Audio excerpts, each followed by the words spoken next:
आज आपण बनवणार आहोत उपवासाचे साबुदाणा लाडू। सर्वप्रथम कढईमध्ये 1 वाटी साबुदाणा छान भाजून घेणार आहे। यानंतर 1 वाटी शेंगदाणे भाजून घेणार आहे। मग 1 वाटी सुक्या खोबऱ्याचा किस खरपूस भाजून घेणार आहे। आता पुन्हा कढई गॅसवर ठेवून त्यात 2 चमचे तूप टाकले आहे। त्यात मिक्सरमध्ये वाटलेले साबुदाण्याची पावडर घातली।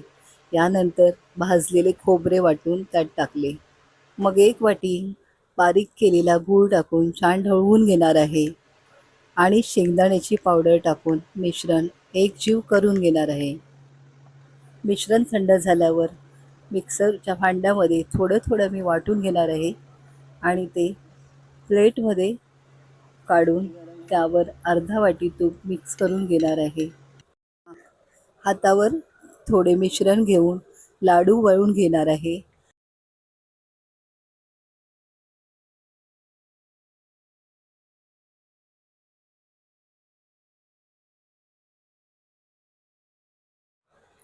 बघा झाले ना किती सुंदर खमंग आणि सुगंधी उपवासाचे साबुदाणा लाडू।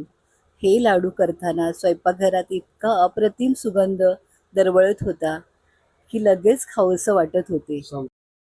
माझी रेसिपी आवडली असेल तर व्हिडिओला लाईक सबस्क्राईब करायला विसरू नका। धन्यवाद।